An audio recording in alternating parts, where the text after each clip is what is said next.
धन्यवाद कमरेड उद्घोषकलाई। यो विशाल विरोध सभाका सभाध्यक्ष तथा हाम्रो पार्टी केन्द्रका प्रवक्ता र यो केन्द्रीय सङ्घर्ष समितिका संयोजक कमरेड, हाम्रो पार्टीका आदरणीय अध्यक्ष कमरेड माधव कुमार नेपाल, वरिष्ठ नेता कमरेड झलनाथ खनाल, स्थायी समिति र केन्द्रीय समितिका सहयोद्धा कमरेडहरू र यो विरोध सभामा उपस्थित सम्पूर्ण कमरेडहरू र प्यारा दिदी बहिनी दाजुभाइहरू, सबभन्दा पहिला म एकचोटि फेरि पार्टी केन्द्रको तर्फबाट यहाँहरू सबैलाई अभिवादन टक्राउँछु। स्वीकार्नुहोस् क्रान्तिकारी अभिवादन। हामीलाई लागेको थिएन यति छिटै हामी प्रतिगमनका विरुद्ध सङ्घर्षको मैदानमा उत्रिनु पर्ला भन्ने हामीलाई लागेको थिएन।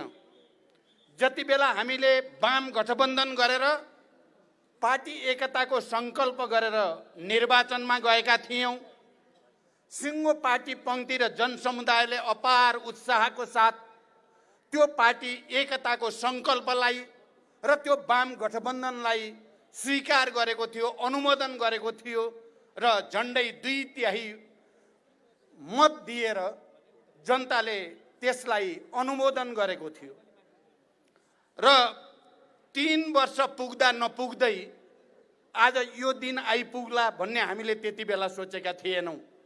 म आफै पार्टी एकताको पहिलो प्रस्ताव लिएर केपी ओली कमरेडलाई भेट्न जाँदा मैले यस्तो सोचेको थिइनँ कि 3 वर्षपछि हामी तिनै केपी ओलीको प्रतिगमनकारी कदमका विरुद्ध सडकमा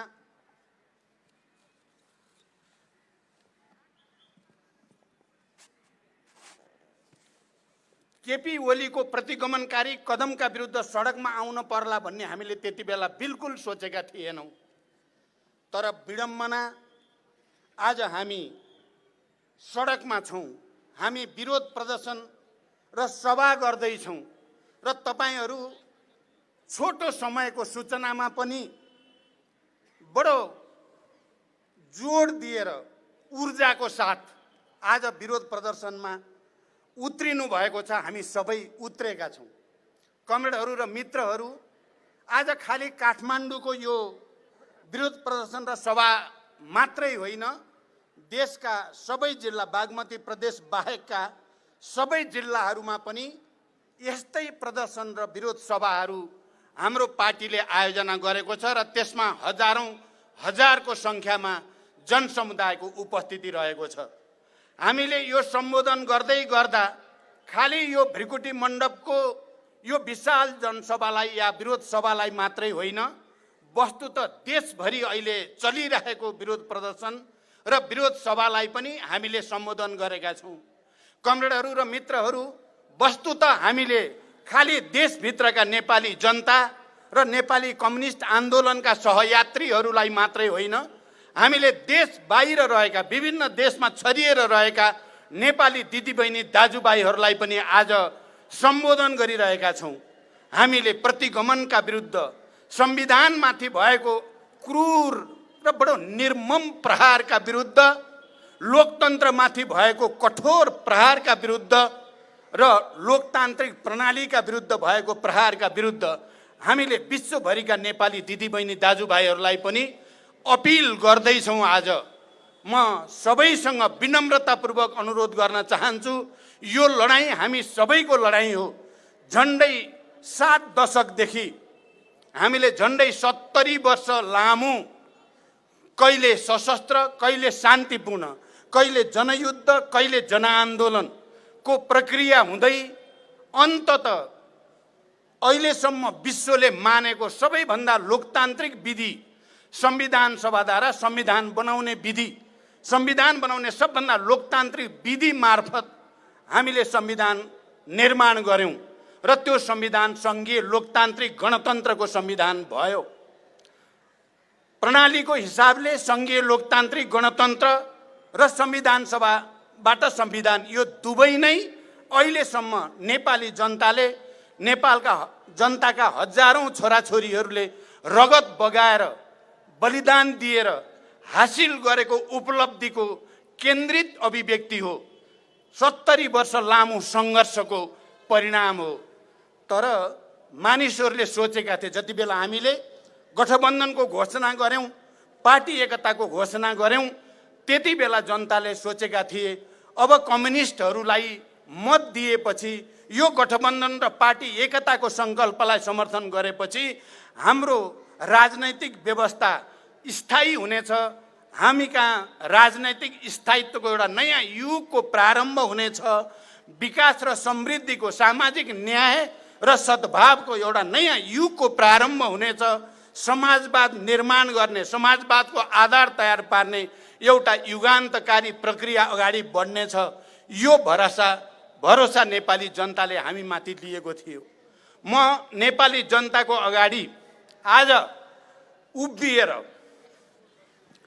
3 वर्ष बित्दा नबित्दै हामीले नै बनाएको र हामीले नै पार्टीले नै अगाडि सारेको प्रधानमन्त्रीबाट 70 वर्ष लामो सङ्घर्ष र बलिदानबाट प्राप्त भएको संविधान र सङ्घीय लोकतान्त्रिक गणतन्त्रमाथि प्रहार भयो भनेर म तपाईहरुको अगाडि उभिएर बोल्दै गर्दा म वस्तुत तपाईहरुसँग थोरै क्षमा याचना गर्न चाहन्छु। मैले नै हो वाम गठबन्धन र पार्टी एकताको प्रस्ताव लिएर केपी ओली कहाँ गएको। मलाई थाहा त थियो कमरेड केपी ओली गणतन्त्रवादी आन्दोलनको पक्षमा हुनुहुन्थेन। मलाई थाहा थियो उहाँको सिद्धान्त बैलगाडाको सिद्धान्त हो भन्ने कुरा पनि मलाई थाहा थियो। आम नेपाली जनतालाई थाहा थियो उहाँको सिद्धान्त मार्क्सवाद लेनिनवाद र गणतन्त्रको सिद्धान्त होइन, बैलगाडावाला सिद्धान्त, बैलगाडामा चढेर अमेरिका जान सकिँदैन भन्ने सिद्धान्त मलाई थाहा थियो। उहाँ सङ्घीयताको विरोधी हो भन्ने पनि मलाई थाहा थियो। उहाँ धर्मनिरपेक्षता विरोधी हो भन्ने पनि मलाई थाहा थियो। तर उहाँले भन्ने गर्नुहुन्थ्यो अब आँधी आयो हुरी आयो मैले पनि मान्दिएँ अब भन्ने गर्नुहुन्थ्यो र मैले त्यसलाई विश्वास गरेको थिएँ। उहाँले सङ्घीय लोकतान्त्रिक गणतन्त्र मानिदिनु भयो, उहाँको मनले चाहिँ मानेको थिएन। तर आँधी हुरी जनताको आयो, आन्दोलनको विशाल महासागर आयो, उहाँ त्यसैमा बगिदिए भन्नुहुन्थ्यो उहाँले। तर आज घटनाक्रमले के पुष्टि गर्यो भने उहाँ बैलगाडामै हुनुहुन्छ। उहाँ हिजोकै गणतन्त्र विरोधी, सङ्घीयता विरोधी, धर्मनिरपेक्षता विरोधी, समावेशी र समानुपातिक सिद्धान्त र मान्यता विरोधी, प्रतिगमनकारी ठाउँमा नै हुनुहुन्छ भन्ने देखियो। यस अर्थमा म तपाईँ नेपाली दिदीबहिनी दाजुभाइहरूको अगाडि हामीले उहाँलाई सच्चिए होला भन्ठान्यौँ। तर अहिले तपाईहरुसँग उभिएर प्रतिगमन विरोधी आन्दोलनमा सहभागिताको निम्ति अपिल गर्दै गर्दा कहीँ न कहीँ मलाई थोरै अप्ठ्यारो महसुस भएको छ र म तपाईहरुसँग क्षमा याचना पनि भन्न चाहन्छु। हामीले बुझ्न सकिएन छ केपी ओलीलाई यति छिटो संविधानमाथि यति निर्मम प्रहार अहिलेसम्म कसैले गर्न सकेको थिएन। केपी ओली कम्युनिस्ट पार्टीको अध्यक्षबाट र हामीले बनाएको प्रधानमन्त्रीबाट हुन्छ भन्ने कुरा हामीले सपनामा पनि सोचेका थिएनौँ। तपाईहरु सबैलाई थाहा भइसकेकै छ। म भन्दा पहिला बोल्ने उद्घोषक कमरेडदेखि आफ्नो अध्यक्षको आसन ग्रहण गर्दै गर्दा कमरेड नारायण काजी श्रेष्ठ र अनि कमरेड झलनाथ खनाल र कमरेड माधव कुमार नेपालले धेरै कुरा राखिसक्नु भएको छ। समय घर्किँदै पनि छ।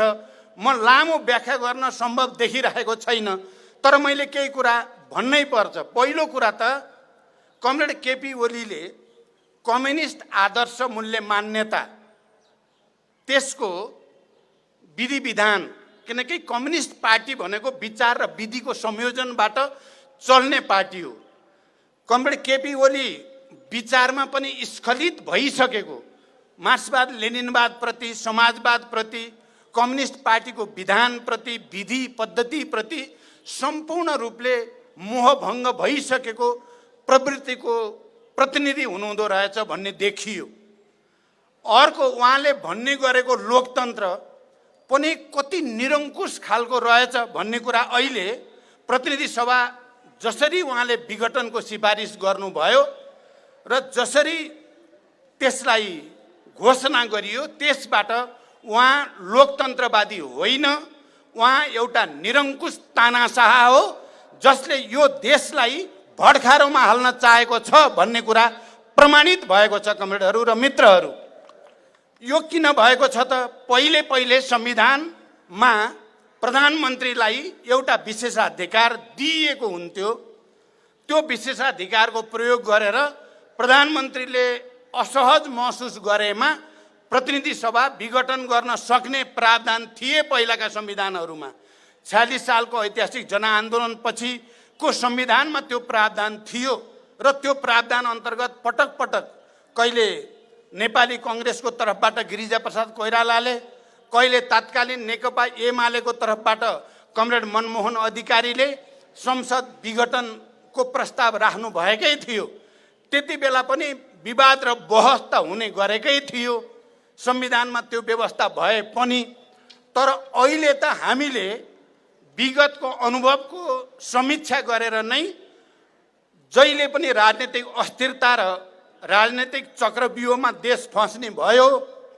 अब संविधान सभाबाट संविधान बन्ने प्रक्रियामा हामीले त्यस्तो अस्थिरताको लागि संविधानमा कुनै प्वाल राख्न हुँदैन, कुनै ठाउँ राख्न हुँदैन भनेर संविधान सभाका प्रमुख राजनीतिक दलहरू सबै मिलेर त्यस्तो प्रावधान राख्नु हुँदैन भनेर नै संविधान अनुसार सदन भित्रैबाट विकल्प खोज्नु पर्दछ। पहिलो विकल्प, त्यो भएन भने दोस्रो विकल्प सदन भित्रबाटै खोज्नु पर्ने, दोस्रो पनि भएन भने तेस्रो विकल्प, तेस्रो पनि भएन भने चौथो विकल्प सदन भित्रैबाट खोज्ने भन्ने कुरा किटेर संविधानमा लेखियो।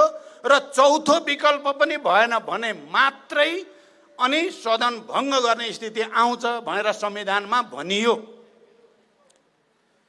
अहिले केपी ओलीले जो सिफारिस गर्नुभयो यो बिल्कुल संविधानको मर्म, भावना र अक्षरका विरुद्ध छ। त्यसकारण मैले के भन्छु भने अहिले जबरजस्ती भनिएको छ, हुँदै नभएको संविधानमा हुँदै नभएको अधिकार, हुँदै नभएको व्यवस्थालाई प्रयोग गरेर कमरेड केपी ओलीले सदन विघटनको जो प्रस्ताव गर्नुभएको छ त्यो गलत छ। सदन भङ्ग भएको छैन। हामी मान्य सदस्यहरू अहिले पनि जीवित छौँ। मैले भन्ने गरेको छु भङ्ग भएको त केपी ओलीको सरकार हो। संविधान विरोधी काम गरेर केपी ओलीले आफूले आफूलाई विघटन गराएका छन्। केपी ओलीले इतिहासमा कलङ्कको टीका लगाएका छन्, त्यो कहिल्यै मेटिने छैन जबसम्म केपी ओलीले पश्चाताप गर्ने छैनन्। लोकतन्त्रमाथि मैले घात गरेँ, आफैले बनाएको संविधानको बलात्कार गरेँ, मैले म अपराधी हुँ भन्ने छैनन् तबसम्म इतिहासले उनलाई माफी दिने छैनन्, नेपाली जनताले उनलाई क्षमा दिने छैनन्। आज काठमाडौँका सडकमा देखिएको जनताको यो उपस्थितिले र देशभरि भएको प्रदर्शनले एउटा कुरा राम्रैसँग प्रमाणित गरेको छ र देशका सबै राजनीतिक दलहरू, नागरिक समाज, हिजोका पूर्व प्रधान न्यायाधीशहरू, नेपालका सबभन्दा सक्षम प्रतिभाशाली भनेर विश्वभरि स्थापित भएका प्रधान न्यायाधीशहरू, वरिष्ठ अधिवक्ताहरू, बुद्धिजीवीहरू, नागरिक समाजका वरिष्ठ प्रतिनिधिहरू, सबै जनसङ्गठनहरू सिँगै देश यो निरङ्कुश कदम हो, यो प्रतिगमनकारी कदम हो, यो असंवैधानिक कदम हो, यो अलोकतान्त्रिक कदम हो देशभरिको जनताले भनिसकेको छ। म भरोसा गर्न चाहन्छु हाम्रो सम्मानित सर्वोच्च अदालतले सिँगै देशको यो आवाजलाई र संविधानका अक्षर र भावनालाई सर्वोच्च अदालतले सम्मान गर्नेछ। म भरोसा व्यक्त गर्न चाहन्छु। म यो कुरा सोच्न पनि सक्दिनँ कि हाम्रो सम्मानित सर्वोच्च अदालतले संविधानको मर्म र भावना बुझ्दैन भनेर म सोच्न पनि सक्दिनँ। हाम्रो सम्मानित सर्वोच्च अदालतले देशका तमाम बौद्धिक जमात, नागरिक समाज, हिजोका कानुनी क्षेत्रमा काम गर्ने तमाम बुद्धिजीवीहरू सबै राजनीतिक दलको भावना विपरीत जान्छ भनेर म कल्पना पनि गर्न सक्दिनँ। मलाई लाग्छ तपाईँ हामी सबै यदि कुनै खालको असहज परिस्थिति छ भने म सम्मानित अदालतलाई यो जनताको प्रदर्शन र सभा जो देशभरि भएको छ यो सहजीकरणको निम्ति हो भनेर बुझिदिन, सही फैसला गर्नको लागि जनताले गरेको सहजीकरण यो हाम्रो पार्टीले मात्रै गरेको होइन, यसलाई त्यो रूपमा बुझिदिन म आग्रह गर्न चाहन्छु।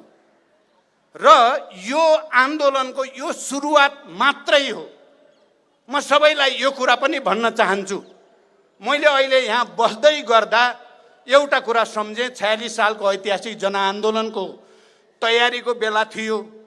एउटा आमसभामा कमरेड मदन भण्डारी प्रमुख वक्ताको रूपमा बोल्दै हुनुहुन्थ्यो। त्यो सभालाई उहाँले भन्नुभएको थियो, यो त आन्दोलन होइन, यो त आन्दोलनको टेलर मात्रै हो, यो त भत्केउरो आएको मात्रै हो, जन्ती आउनै बाँकी छ, बाजा बज्नै बाँकी छ। मैले पनि आज के सोचेको छु भने यदि संविधानमाथिको यो निर्मम प्रहारलाई सच्याउने कोसिस गरिएन भने, लोकतन्त्रमाथिको यो प्रहारलाई सच्याउने कोसिस गरिएन भने यो भत्केउरो मात्र साबित हुनेछ। भोलि त आँधी हुरी आउनेछ। नेपाली जनता जागिसकेका जनता हुन्। लामो सङ्घर्ष र बलिदानको इतिहास बोकेर नेपाली जनतामा राजनीतिक जागरणको र चेतनाको नयाँ युग प्रारम्भ गरेको नेपाली जनता हो। छोड्ने छैन नेपाली जनताले। म खबरदारी गर्न चाहन्छु प्रतिगमनका पक्षपातीहरूलाई, तिमीहरूले यदि सोचेका छौ भने जनता भनेका यस्तै हुन्, झुकियासी झुकिहाल्छन्, ठगेसी ठगिहाल्छन् भन्ने ठानेको हो भने त्यो तिमीहरूको ठुलो भुल हो। बरु समयमै गल्ती सच्याउँदा जनताले क्षमा दिन सक्छन् तिमीहरूलाई। त तिमीहरूले सच्याएनौ भने 250 वर्ष पुरानो राजतन्त्रलाई बढारेर फाल्न सक्ने जनताले यस्ता निरङ्कुशता र प्रतिगमनका पुजारीहरूलाई सजिलै बढार्नेछन् भन्ने विश्वास म व्यक्त गर्न चाहन्छु र ती सबैलाई खबरदारी गर्न चाहन्छु यो मञ्चबाट। यो कमरेडहरू र मित्रहरू, प्यारा दिदीबहिनी दाजुभाइहरू, यो कुरा आज अचानक भयो भने जस्तो मात्रै पनि होइन। केपी ओलीले पार्टी विभाजन गर्न खोजेको, लोकतन्त्रमाथि प्रहार गर्न खोजेको गएको 1 सालदेखि नै हो। जति बेला हामी पार्टीभित्र बहस छलफल गर्न थाल्यौँ, हामीले एकताको बेला बनाएको राजनीतिक प्रतिवेदन, हामीले त्यति बेला बनाएको विधान अनुसार चल्नु पर्यो। पार्टी हामीले गरेका निर्णय अनुसार चल्नु पर्यो। हरेक 3 महिनाभित्र स्थायी समितिको बैठक बस्नै पर्यो। सचिवालयको बैठक आवश्यकता अनुसार बस्नै पर्यो। हरेक 6 महिनाभित्र केन्द्रीय समितिको बैठक बस्नु पर्यो भन्ने मान्यता छ। तर केपी ओली कहिल्यै पनि बैठक बस्ने भनेपछि उहाँको ठुलो अरुचि, बैठक भनेपछि उहाँको सातो जाने। अनि साथीहरूले कुरा राखे, आलोचना गर्न थाले भने त्यो सुन्नै नसक्ने, बिचैमा उठेर हिँड्ने। त्यति मात्रै होइन, अस्ति एक दिन त सचिवालयको बैठकमा उहाँले आफूलाई मन लागे जति हामीले धैर्यतापूर्वक सुन्यौँ सचिवालयका सबै नेताहरूले। जब मैले त्यसको जवाफ दिन 2 मिनट के बोलेको थिएँ, बोल्न पाउनुहुन्न भन्ने मलाई अर्को अध्यक्ष, अझ कार्यकारी अध्यक्षलाई भने कति तानाशाही प्रवृत्ति, कति निरङ्कुश। अनि मैले बोल्न रोकेर साथीहरूलाई भन्न पर्यो, साथी हो कि मैले बोल्न नपाउने हो त अब सचिवालयको बैठकमा? केपी ओलीले जे मन लाग्यो त्यही बोल्ने, मैले त्यसको जवाफ पनि दिन नपाउने भने तपाईँहरूले भनिदिनु पर्यो भनेर मैले अरू सचिवालयका नेता कमरेडहरूलाई भनेपछि बोल्न पाउनुपर्छ भनेर सबैले भनेपछि मात्रै मैले बोल्ने अवसर पाएको थिएँ। कति निरङ्कुश। र यो उहाँले संविधानमाथि प्रहार गर्न खोजेको अहिले मात्रै होइन। तपाईँहरूलाई थाहा छ, पोहोर साल वैशाखमा हामीभित्रको सङ्घर्ष अलिकति चर्किँदै थियो। अनि उहाँले आफ्नै पार्टी विभाजन गर्ने मनसाएको साथ र अन्य पार्टीलाई पनि विभाजन गर्ने मनसायको साथ उहाँहरूले अध्यादेश ल्याउनु भयो। त्यो अध्यादेशको व्यापक विरोध भयो।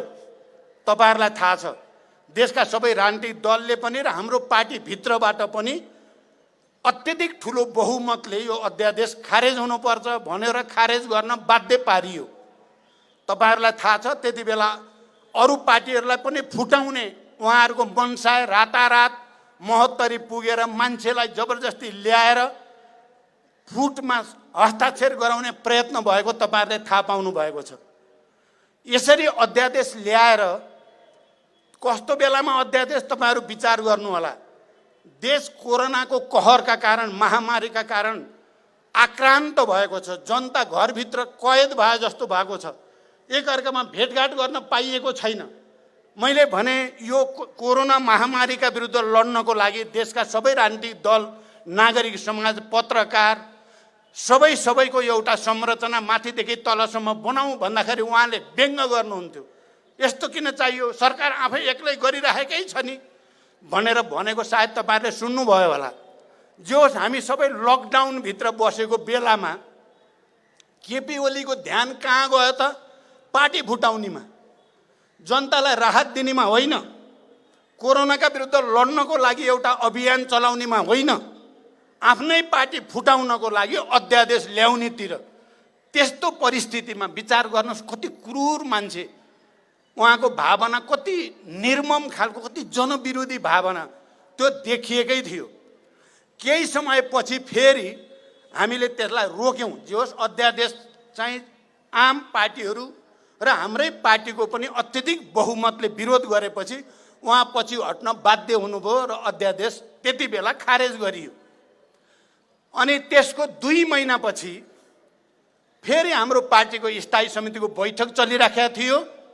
उहाँले के गर्नुभयो, आफ्नै निर्देशनमा स्थायी समितिको बैठक चलेको छ, बैठकमा चाहिँ नआउने, छलफलमा सहभागी नहुने, उहाँको ध्यान त नेकपा एमाले दर्ता गर्नेतिर गएछ र उहाँको प्रत्यक्ष निर्देशनमा निर्वाचन आयोगका हाकिमहरूलाई छिटो दर्ता गर भनेर नेकपा एमाले दर्ता गर्न पठाउनु भयो।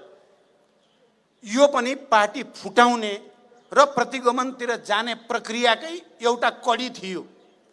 पछिल्लो पटक हामीले फेरि कार्यदल बनाउँदै स्थायी समितिको बैठकबाट एउटा समझदारी बनाउने र उहाँको पार्टी फुटाउने योजनालाई असफल पार्ने हदै दर्जाको लचिलो हामीले भूमिका खेल्यौं। तर उहाँले त्यो बेलामा पनि स्थायी समितिको बैठकमा कार्यदल बनाएर, सहमति बनाएर, सम्झौता गरेर पार्टी बचाउन हामीले प्रयत्न गरेको बैठकमा पनि उहाँ उपस्थित हुनु भएन।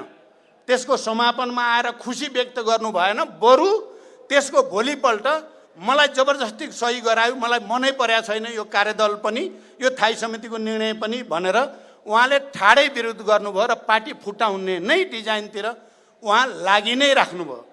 कमरेडहरू र आदरणीय जनसमुदाय, यसरी श्रृङ्खलाबद्ध ढङ्गले उहाँले कहिले अध्यादेश मार्फत, कहिले अर्को पार्टी दर्ता गरेर, कहिले देशव्यापी रूपमा आफ्नो पक्षका युवाहरूलाई जुलुस निकाल्न लगाएर जबरजस्त पार्टीभित्र भाँजो ल्याउने, पार्टीभित्र फाटो पार्ने, पार्टीभित्र छलफल बहसको प्रणालीलाई सिद्ध्याउने अभियान नै उहाँले चलाउँदै आउनुभएको थियो। त्यसको उत्कर्ष अहिले भएको हो। त्यसको उत्कर्ष अहिले भएको र तपाईलाई उत्कर्षको एउटा सानो सिन चाहिँ, चित्र चाहिँ म भन्न चाहन्छु। मैले त्यो दिन पौष 5 गते उहाँले प्रतिनिधि सभा विघटन गर्ने सोच्नु भएको छ भन्ने सूचना मैले बिहान 5:30 बजे प्राप्त गरेँ। त्यो सूचना मैले प्राप्त गरिसकेपछि दुर्घटनामा जाने भए त यिनी त यसलाई पनि रोक्नुपर्छ भन्ने सोचेर मैले विभिन्न कमरेडहरूसँग, सुभाष नेमाङसँग जोसँग मेरो छलफल भइराखेको थियो, शङ्कर पोखरेल र विष्णु पौडेल मका नै त्यही दिन 8 बजे मका आउने कुरा थियो। मैले अन्य जनार्दन कमरेड लगायत कतिपय कमरेडहरूसँग पनि मैले सल्लाह गर्दै थिएँ। त्यो विघटनतिर जाँदै हुनुहुन्छ भन्ने सुनेपछि मलाई त धेरै बेचैनी भयो। यो के विडम्बना हुने भयो? यत्रो विशाल पार्टी हामीले बनायौँ, जनतामा यत्रो धेरै विश्वास हामीले जगायौँ, 5 वर्षको लागि भएर मैले आलो पालो प्रधानमन्त्री पनि छोडेँ। अब मेरो गल्ती कमजोरी भनेको मैले प्रस्तावमा भनेको छु, छोड्दै जाने, पार्टी फुट्ला कि देशमा राजनीतिक दुर्घटना होला कि भनेर केपीले भनेको मान्दै जाने गल्ती चाहिँ मैले 2 वर्ष गरेकै हो। त्यो कुरा म स्वीकार गरेको पनि छु। अनि उहाँ चाहिँ सम्पूर्ण चिज एकाधिकार आफ्नो कब्जामा पार्दै जाने यो कसरत त देखिएकै थियो। अनि त्यो दिन मैले 8 बजेतिर उहाँलाई फोन गरेर तपाईँ अलिकति एक्सट्रिम डिसिजनतिर जाँदै हुनुहुन्छ भन्ने सूचना मैले पाएँ। कमरेड त्यसो नगर्नुहोस्, कम्तीमा 2 जना हामी भेटेर छलफल नगरेसम्म तपाईँ डिसिजन नगर्नुहोस्। मैले रातभरि सोचेर 2टा विकल्प बनाएको छु। त्यो विकल्पबारे तपाईँ र म छलफल गरेपछि मात्रै जे गर्नु छ गरौँला भने उहाँले हुन्छ भन्नुभयो र 11 र 11:30 को बिचमा भेट्ने अनि 1-8 घण्टा कुरा गरेपछि मात्रै अरू फर्दर के गर्ने भन्नेमा सहमति भयो। तर एकछिनपछि त उहाँ त अचानक क्याबिनेटको बैठक बोलाउनु भएछ। अनि क्याबिनेटको बैठक बोलाइसकेपछि मलाई त झन् चिसो पस्यो। अनि मैले फेरि उहाँलाई फोन गरेँ, अनि तपाईँले त क्याबिनेट बोलाउनु भएछ, फेरि मैले त क्याबिनेट अगाडि तपाईँसँग भेट्ने पो भनेको हो भनेर भने मैले। त्यसो भएपछि म तुरुन्तै आउँछु तपाईँ कहाँ, क्याबिनेटभन्दा अगाडि तपाईँ र म कमसेकम 15-20 मिनट भए पनि कुरा गर्न पर्छ भनेर म गाडी लिएर निक्लिहालेँ। म पुग्दा नपुग्दै उहाँ क्याबिनेटभित्र छिरिहाल्नु भयो।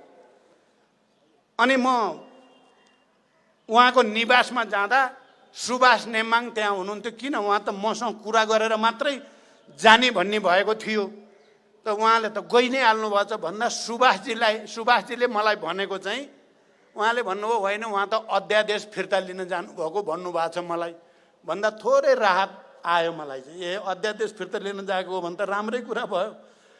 तर 5 मिनट के बसेका थिएँ, क्याबिनेटबाटै सूचना आयो मलाई कि प्रतिनिधि सभा भङ्ग गर्ने प्रस्ताव भइसक्यो भनेर सूचना आएपछि म चाहिँ निकै नै स्तब्ध जस्तो भएँ। त्यहाँ यति ठुलो ढाँट छल जाल झेल गर्नुपर्छ त पार्टीभित्र? तपाईँहरू विचार गर्नुहोस्। यसरी नियोजित रूपमा उहाँले यो सङ्घीय लोकतान्त्रिक गणतन्त्रका विरुद्ध, लोकतन्त्रका विरुद्ध, हाम्रो संविधानका विरुद्ध अभियान चलाएको र एउटा ग्रान्ड डिजाइन अन्तर्गत, एउटा नियोजित षड्यन्त्र अन्तर्गत जनताका विरुद्ध यो प्रहार भएको हो भन्ने यसबाट प्रमाणित भएको छ। र मैले त्यसकारण भनेको छु कि अब यसलाई रोक्ने मुख्य तागत कुन हो त? हामीले यो सङ्घीय लोकतान्त्रिक गणतन्त्रको संविधान बनाउँदा संविधानको प्रस्तावनामा नै लेखेका छौँ हामी सार्वभौम नेपाली जनता आफ्नो प्रतिनिधि मार्फत संविधान सभाबाट सङ्घीय लोकतान्त्रिक गणतन्त्रको यो संविधान घोषणा गरेका छौँ भनेको छ। अर्थात् हाम्रो यो संविधानले पहिलोचोटि नेपाली जनतालाई सम्पूर्ण रूपले सार्वभौम भनेको छ। योभन्दा अगाडि त राजा महाराजा समेत जोडेर हुन्थ्यो। यो पटक सम्पूर्ण रूपले नेपाली जनता सार्वभौम अधिकार सम्पन्न छन् र उनीहरूको सार्वभौम अधिकारको प्रयोग गरेर नै संविधान सभाबाट सङ्घीय लोकतान्त्रिक गणतन्त्रको संविधान घोषणा गरिएको हो भने हाम्रो पार्टीले र हामीले के सोच्यौँ भने अब यो प्रतिगमनलाई रोक्ने, यो प्रतिक्रान्तिलाई रोक्ने, यो लोकतन्त्रको हत्या गर्ने प्रवृत्तिलाई रोक्ने तागत नेपाली जनतामा मात्रै छ। प्रतिक्रियावादीहरू जताकतैका उनीहरू चाहिँ कम्युनिस्ट पार्टी विभाजन हुँदा खुसी भएका छन्। उनीहरूमा खुसियाली छाएको छ।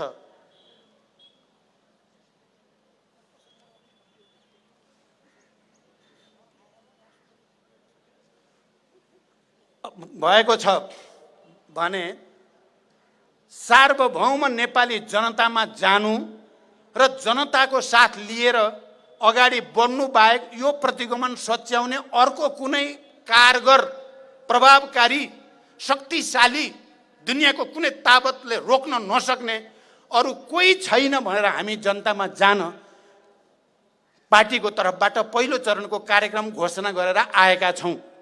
म देशभरिको जनतालाई पनि विशेष अनुरोध गर्न चाहन्छु, हामीले 70-72 वर्ष लडेर प्राप्त गरेको सार्वभौम अधिकारमाथि दुईजनाले कुल्चिन मिल्छ? तपाईहरूले निर्वाचित गरेर पठाएको र त्यो सार्वभौम अधिकार सदनमा दिएको हो र त्यो सदनलाई दुईजना व्यक्तिले हत्या गर्न मिल्छ? कदापि मिल्दैन। त्यसकारण हामीले एक्सनमा जानुपर्दछ। हामीले हाम्रो सार्वभौम अधिकार अपहरण भएको टुलु हेरेर बस्न सकिँदैन। जरुरी पर्छ भने हामी कठोर सङ्घर्षमा जान पनि तयार हुनुपर्दछ भनेर भनेका छौँ। म अहिलेको प्रसङ्ग अलिकति तपाईँहरूलाई राख्न चाहन्छु। अनि संसद त एकाएक भङ्ग भयो। अर्को अध्यक्षले एकचोटि कुरा गरेर विकल्पमा सोचौँ भन्दा त्यो अवसर पनि नदिएकोबाट के बुझिन्छ भने केपी केही समय पहिलेदेखि नियोजित रूपमा षड्यन्त्रमूलक ढङ्गले प्रतिक्रान्तितिर जाने तयारीमा थिए। अनि म चाहिँ उहाँ केपीजी आइसकेपछि तपाईँले त सिध्याइहाल्नु भएछ नि भने मैले, अब मिलेर चुनावमा जाने भन्नुभयो। के को चुनाव? तपाईँले गरेर चुनाव हुने हो? तपाईँ संविधानको हत्या गर्ने अनि चुनावको कुरा गर्ने भने मैले होइन, अझै पनि सम्भावना छ भन्दै के भन्नुभयो भने म राष्ट्रपति कहाँ जान्छु भन्नुभयो।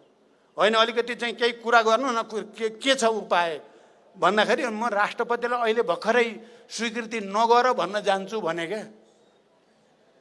त्यो लास्ट आवरसम्म नि ढाँड छल बाहेक केही पनि नभएको बुझ्नु होला है। यो गहिरो छ कुरा हेर्दा सानो सानो जस्तो, तर गहिरो छ। म पार्टी अध्यक्ष, उहाँ समेतले कार्यकारी भनिएको अध्यक्ष, अनि राष्ट्रपतिलाई तुरुन्तै स्वीकृति नगर्नुहोस्, हामी सल्लाह गर्छौँ भन्न जान्छु, म 10 मिनटमा आउँछु भन्नुभयो उहाँले। 10-15 मिनटमा आउँछु। अब त्यो पनि ढाँट कुरा हो भन्ने त मलाई लागिहाल्यो। त्यहाँ चाहिँ म भ्रमित थिइनँ। तैपनि चाहिँ मैले ठिकै छ, हाम्रो त किनभने त्यहाँ बैठक पनि थियो, स्थायी समितिको बैठकमा त मलाई आउनु नै थियो। त्यसो भए खाना खाएर म 12 बजे आउँछु भनेर म हिँडेँ। र त्यहाँ आउँदा नआउँदा त एकैछिनपछि राष्ट्रपतिबाट पनि लालमोहर लागिसकेको सूचना आइ नै हाल्यो। उहाँ गएको, मलाई त यो स्वीकृति नगरिहाल्न भन्छु नि त म राष्ट्रपतिलाई भन्नुभयो। उता गएर भन्नु के भयो त भने छिटो गर यहाँ फेरि चाहिँ मलाई दबाब आउनु थाल्यो भनेको बुझियो। यसबाट उहाँको मनस्थिति कति प्रतिक्रान्तिकारी दिशामा गएको, सङ्घीय लोकतान्त्रिक गणतन्त्रका विरुद्ध प्रहार गर्न कति हतार हो उहाँलाई भएको भन्ने यसबाट प्रमाणित भएको छ। त्यसकारण कमरेडहरू र मित्रहरू, यो हाम्रो लागि मैले बुझ्दा जीवन मरणको सङ्घर्ष हो। हामीले संविधान बनाउँदा तपाईँ हामीलाई थाहा छ, कयौँ शक्तिहरू, हिजोका प्रतिगमनकारी तत्त्वहरूदेखि भित्र बाहिरका, म अहिले कसैको नाम लिन चाहन्न, संविधान घोषणा रोक्नको लागि धेरै मेहनत गरेका थिए। र हामीले आफ्नो सार्वभौम अधिकारलाई प्रयोग गरेर, जनताको सार्वभौम अधिकारलाई सम्मान गरेर हामीले संविधान घोषणा गरी छाडेका थियौँ। र त्यो संविधान घोषणा गरेको प्रतिक्रान्तिकारीहरूलाई, प्रतिगमनकारीहरूलाई मन परेको थिएन। अरू पनि कतिपयलाई मन परेको थिएन। निर्वाचन गर्नेतिर गयौँ। मैले निर्वाचनको सुरुवातको नेतृत्व गर्ने मौका मैले पाएँ र स्थानीय तहको निर्वाचनको सुरुवात गर्ने नेतृत्व मैले गरेँ पनि। धेरै मेहनत गरेर देशलाई पनि एकताबद्ध राख्ने, मधेस, पहाड, हिमाल सबैलाई पनि यो प्रक्रियामा सहभागी गराउँदै निर्वाचनतिर लाने काम भयो। त्यति बेला पनि अवरोधहरू थिए, तर हामी आफ्नै खुट्टामा उभिएर हामीले ती अवरोध पन्छाएर देशलाई निर्वाचन प्रक्रियातिर लगेर सङ्घीय लोकतान्त्रिक गणतन्त्र संस्थागत गर्ने काम गऱ्यौँ। त्यो प्रक्रियाको सुरुवात गऱ्यौँ। तर आज आफ्नै पार्टीको प्रधानमन्त्रीले यति निर्ममताका साथ प्रतिक्रान्तिकारीको गोटी भएको हेर्नुपर्ने अवस्था जो सिर्जना भएको छ, त्यसकारण हामी भर्खरै केन्द्रीय समितिको बैठक बसेर पनि हामीले निर्णय गऱ्यौँ कि यो लाइफ एन्ड डेथ नेपाली जनताको लागि, नेपाल राष्ट्रको भाग्य भविष्यको निम्ति एकचोटि फेरि जरुरी पर्यो भने निर्मम सङ्घर्ष गर्न तयार हुनुपर्दछ भनेर हामीले निर्णय गऱ्यौँ र आज हामी यहाँ छौँ। भोलि नै हामी अर्को चरणको कार्यक्रमको तयारी गर्दैछौँ। योभन्दा अलिक कडा म सबैलाई भन्न चाहन्छु, तपाईहरूले सोध्नु भएको छ प्रधानमन्त्रीले या अरूहरूले भने तपाईँहरू भ्रममा नबस्नु होला। म केपी जस्तो ढाँडछल गर्न जान्ने मान्छे पनि होइन, हामी कोही पनि त्यस्ता छैनौँ। सिधा सिधा कुरा हो, हामी अन्तिम समयसम्म लड्छौँ।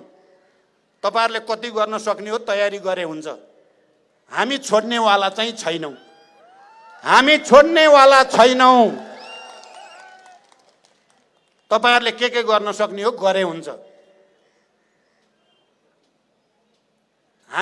मैले भनेको छु, एक अर्थमा मैले नकारात्मक अर्थमा केपीलाई धन्यवाद पनि भनेको छु। केपीलाई दुई ठाउँमा मैले धन्यवाद भनेको छु। यहाँ पहिला अलिकति अन्तरसङ्घर्ष चल्न थालेपछि केपीजी मसँग मैले आलोचना गरेँ भनेर बेसरी रिसाउनु भयो।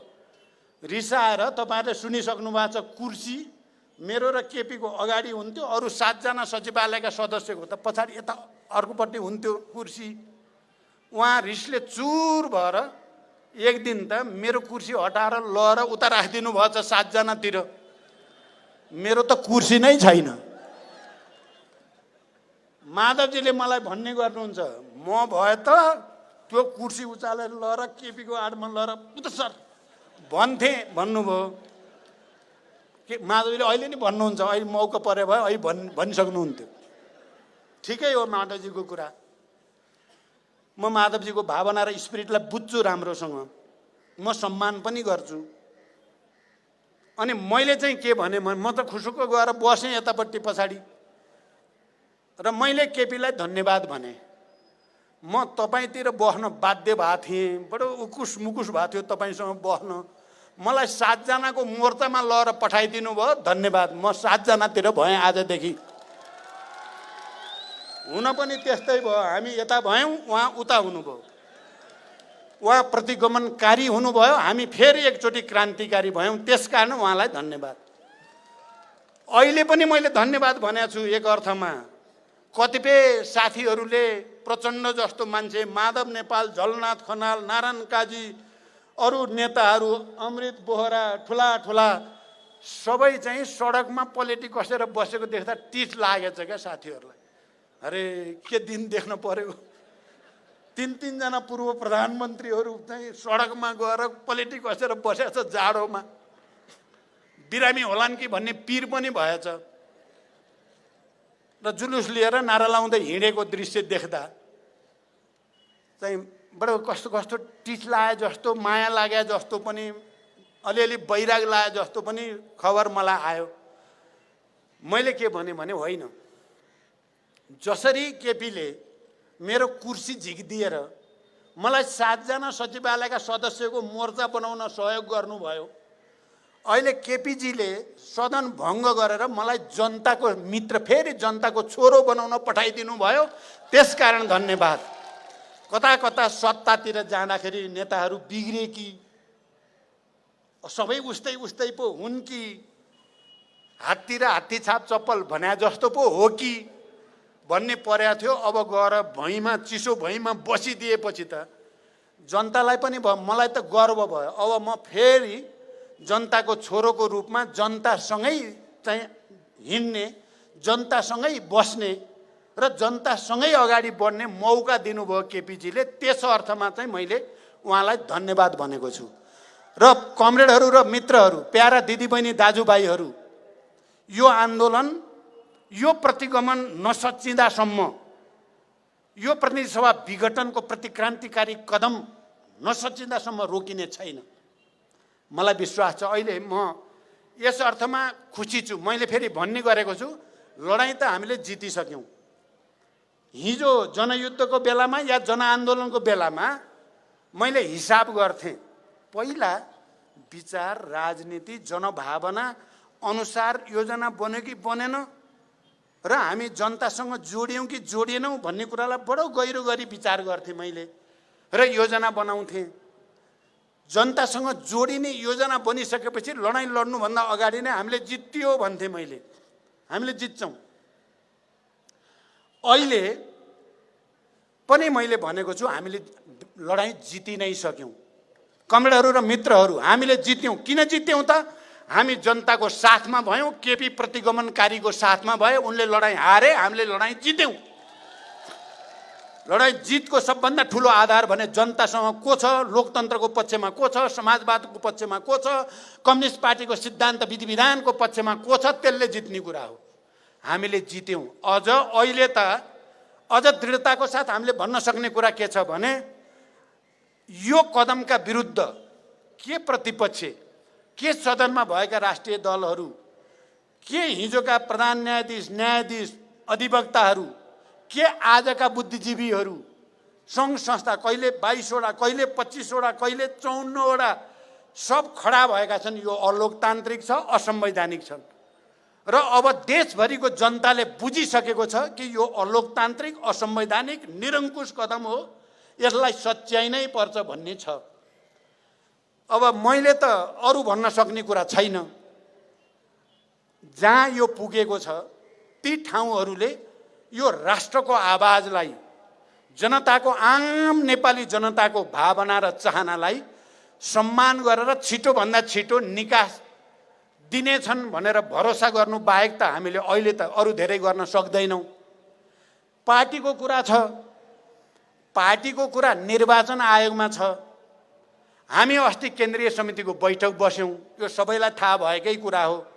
केन्द्रीय समितिको 70% भन्दा बढीको उपस्थितिमा हामी केन्द्रीय समितिको बैठक बस्यौँ र हामीले सशरीर देखाउन पर्यो, शरीरै देखाइदिन पर्यो भनेर तपाईहरुले देख्नुभयो। हामी निर्वाचन आयोगमा गयौँ र निर्वाचन आयोगका प्रमुख आयुक्त र अन्य आयुक्तहरूसँग हामी यहाँ छौँ भन्यौँ र चाहिन्छ भने हामी 300 जना केन्द्रीय सदस्यहरूलाई लाइन लगाएर तपाईहरु शनाखत गर्न पनि हामी तयार छौँ। तर कुनै भ्रममा कोही पर्न भएन भनेर हामीले अपिल गरेका छौँ। त्यहाँ पनि हाम्रो भरोसा छ।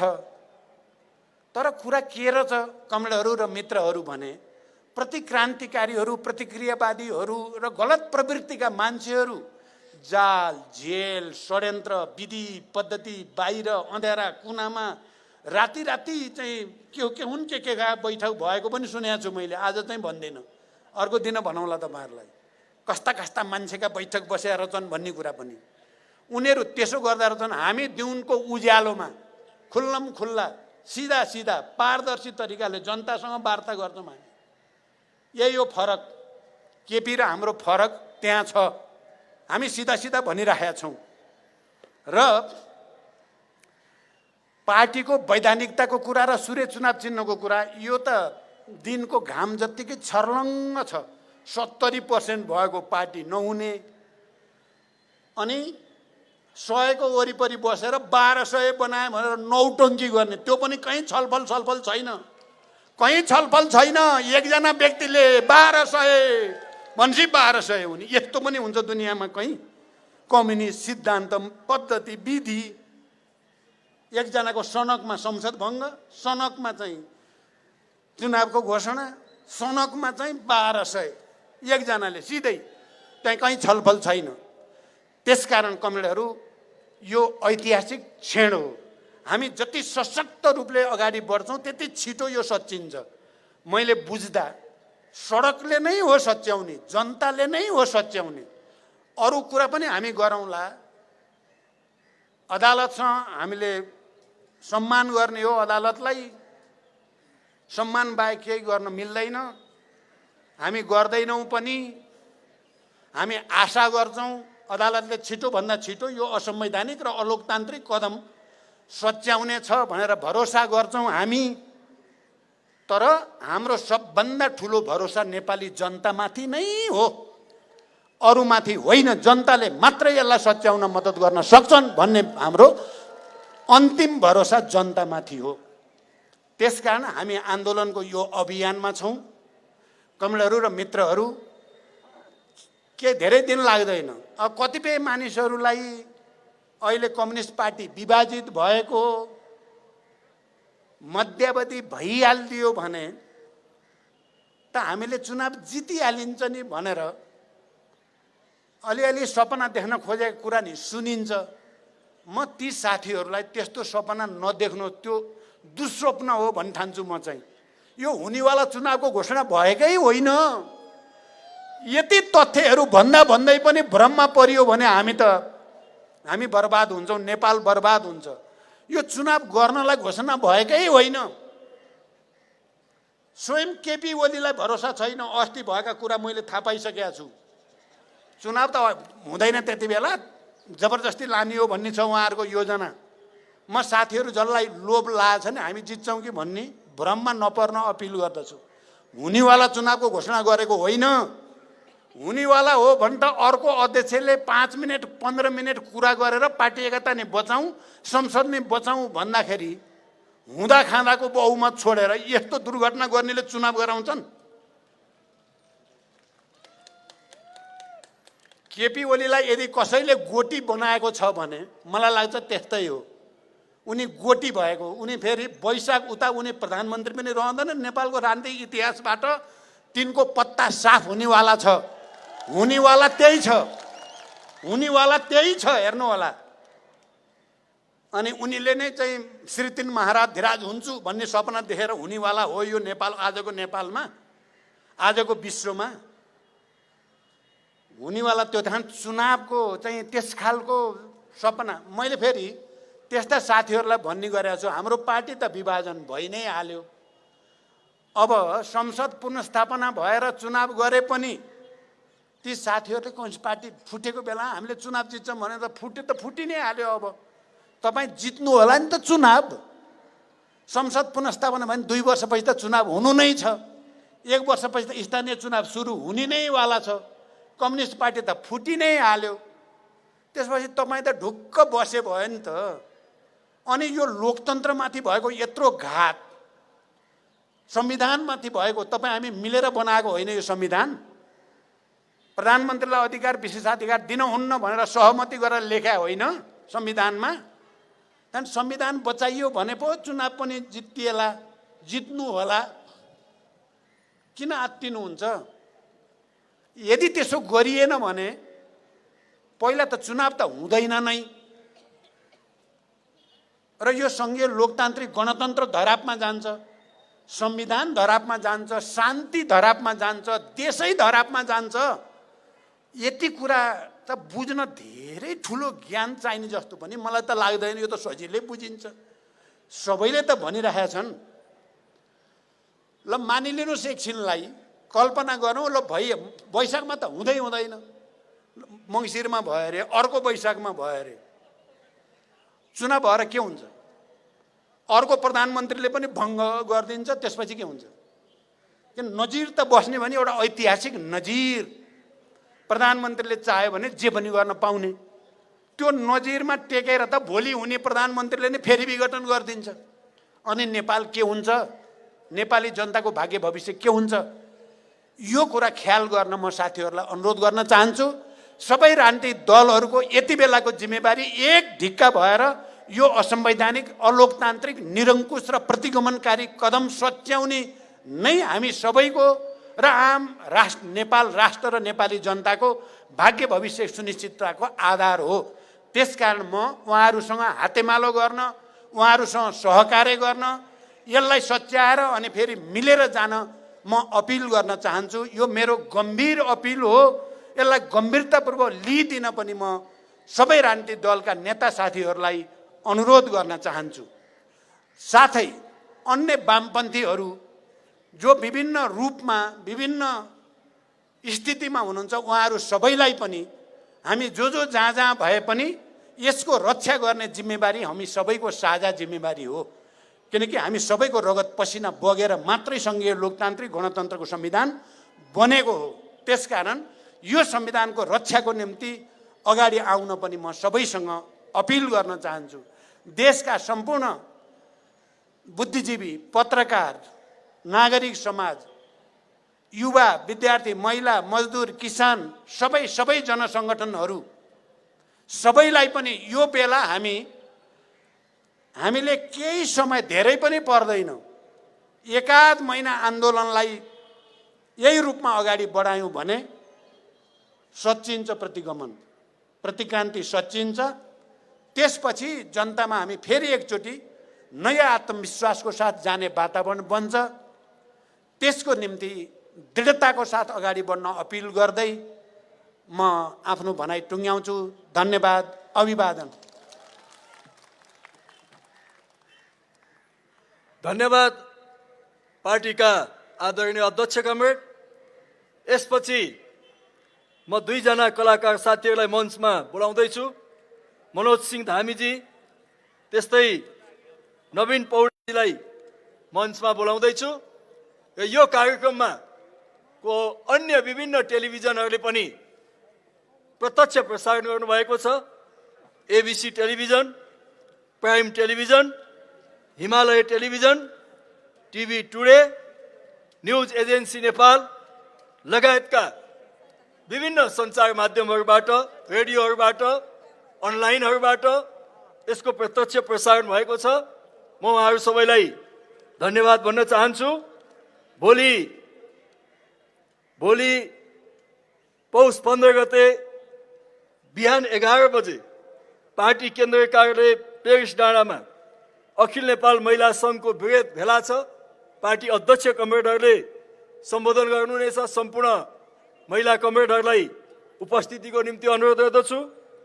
भोलि नै 12 बजे पार्टी केन्द्रीय कार्यालय पेरिस डाँडामा उपत्यकामा उपलब्ध पार्टीका स्थायी कमिटीका सदस्य कमरेडहरूलाई आन्दोलनको भावी कार्यक्रम घोषणाको निम्ति छलफलको लागि 12 बजे पेरिस डाँडामा उपस्थितिको निम्ति अनुरोध गर्दछु। 3 बजे सम्पूर्ण पत्रकार साथीहरूलाई आगामी आन्दोलनका कार्यक्रमको घोषणा भोलि 3 बजे पार्टी